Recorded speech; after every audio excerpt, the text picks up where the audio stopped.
know, I was saying to you just a moment, it makes me curious about people who are in your profession.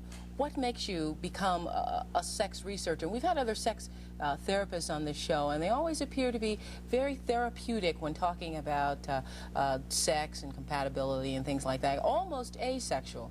You know, not asexual, but almost asexual. You're just very therapeutic. What got you into this? Perhaps it sounds that way if you give technical answers, but to really answer the center of your question, I think the reason people become psychologists or psychiatrists or sex researchers is that they start out with all sorts of questions about themselves and often problems about themselves. They might get miles from this in their work later on, but I think there's a reason for our going into the professions that we go into. Was that your reason? Just to discover things about your own sexual self? Discover things about myself and what I see and problems that come up and that I see friends have as well as my own. We have some viewers that have some questions and problems that they'd like to discuss with you. Good morning, you're on Channel 13's People Are Talking with Dr. C.A. Tripp. Yes, good morning. I'd like to direct a question to the doctor. My boyfriend and I, our sex life is really fantastic, but that seems to be the only thing that we're compatible in. I'm wondering about the other 23 hours in the day. I'm also wondering if this is enough to base the relationship on and keep it going. Most people find it quite frustrating if they're just happy in one place or the other, be it living room or bedroom. I know exactly what you mean when you denote a certain kind of frustration that you have there. On the other hand, people who have the very best sexual relationships often do have problems with compatibility. I hope you won't ask me the question of how you divide it up so it's 25-75 instead of 100-0. That's an individual matter, and I really couldn't answer that. But it will be helpful to you if you understand the connection between not having too much contact in the living room and that very high voltage in the bedroom. There is a connection. How do you make that connection, though? How do you really understand that and then apply it to your own self? Perhaps it's easier to understand if you look at the reverse, where people are fascinated with each other when they first meet and don't quite know each other. And as they work out their compatibility and get closer and closer in the living room, so to speak, they have less zest for each other. A smooth compatibility is not something that zest feeds on. Zest is put to sleep by the music of high accord. What about the last part of our question? Is that enough to base a relationship on? Say if you want to marry a person, it will certainly be frustrating. I would be very cautious about that and try to spread it out. All right, thank you very much for your call. Good morning. Your question, please, for Tripp. Yes, I really don't have a question. I'd like to say, really, that I disagree very much with Dr. Tripp. Good. Which part? Excuse me? Which part? Well, my husband and I have been married for 9 years now, and I was always brought up to believe that I should work very hard at getting along with him, and he feels the same way. And we have worked extremely hard at it, and we get along just famously. And I know that what you would now say is, it must not be great in the bedroom. But I'll tell you something, it's fireworks in the bedroom. We've been married for 9 years. When he walks through the door, I'm more excited than I was the first day he walked through the door. Well, we're all very happy for you. But please don't leave the impression with other people that this is something that's automatic and easy to achieve. I suspect... I'm not saying it's automatic. I'm saying we work very hard at it. I suspect that that's where you put the resistance. That you work hard at it, you think about it, you are dealing with the problems all the time.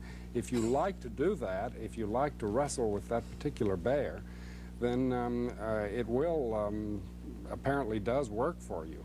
Well, it just works tremendously, and I'll say this, I don't say we never argue, but I say that through the years we've argued less and less, but the one thing that I appreciate more, I don't fantasize in the bedroom. I appreciate having a man that is loving with me in every area of our lives, being with me in the bedroom. That's what I want. I don't want somebody that I have to constantly be, having friction with. in order to enjoy the bedroom. Most I people really, do. quite frankly, could not enjoy it. Most people do fantasize, and most people do change partners in fantasy. And most people do add a zip and all kinds of violational material to their fantasy. So that caller is more or less atypical than... Yes, and it would be absolutely remarkable if she's correct about having no fantasies, if he had no fantasies. It would be, well, I guess we'll never really know that. This is the thing that makes me distrustful of this is I don't want to say anything specifically against that relationship, but there's very much in our society that says, hold that posture. There is such a thing as a perfect relationship, and if you just can find the right partner, you've got it made, and all you have to do is work on a few edges But and keep it in perfection place. is defined by your own terms. What is perfect for her may not be perfect for somebody else. So if That's true enough. in her terms, if it's perfect, then it's perfect. Fireworks, you know, you can't knock fireworks. Good morning, you're on Channel 13's People Are Talking. Yes, I have a question for the guest. My husband and I are very compatible everywhere except the bedroom. I have spoken with him about this, you know, the way I feel, and nothing has changed. I'd like to know what I have tried communicating. What can I do to change his attitude in the bedroom? That's a very hard question. I don't know what to say to you because... But that's of course, exactly I what don't you're know talking you. about here.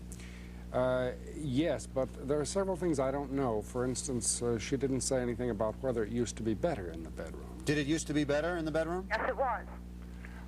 It's Then been like this in the past 2 years.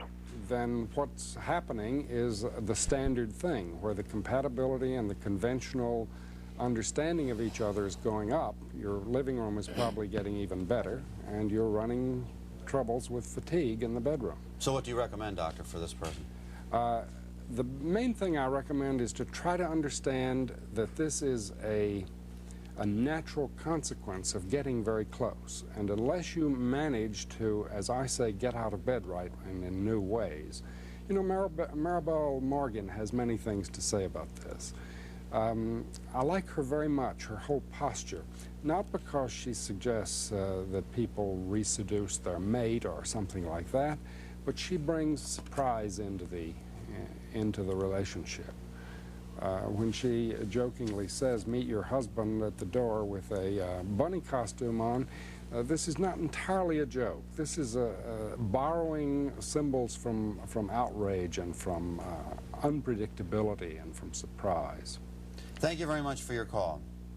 A lot of women don't want to get into playing those kinds of games. A lot of women think it, and it really is somewhat a game to meet your husband at the door, as Maribel Morgan says, wrapped in saran wrap. I mean, who wants to you're smiling, play those kinds of games? Well, What if you don't want to play I'm them? just trying to imagine my wife at the door in saran wrap, that's all, you know. I would, to see her in saran wrap would be a new thrill, and not, let's don't put it down. But, Annabelle, if you're watching, get the handy wrap out, I'll be home about now you 6. got me off the track. I forgot. I was going to give What you a Oprah sang. priceless answer. Okay. Well, let's getting back on the track. No. She said about games. That's very serious. I thought it was a good I question. want to point out that everything in life that's worth anything, that has any subtlety and any value, requires manipulation and management. If you have an important job, you have to manage that job. You have to pay attention to what the boss thinks and how you look on particular days and so on. You don't just leave that to spontaneous accident. And everywhere in life, everything that's of any value at all, you have to manage. And the notion that, something is important as a personal relationship, you just let the chips fall where they may, do what comes naturally. This is like a blind driver, and it's very dangerous. Okay, we'll be back. More of your phone calls after People to Trading. Be right back.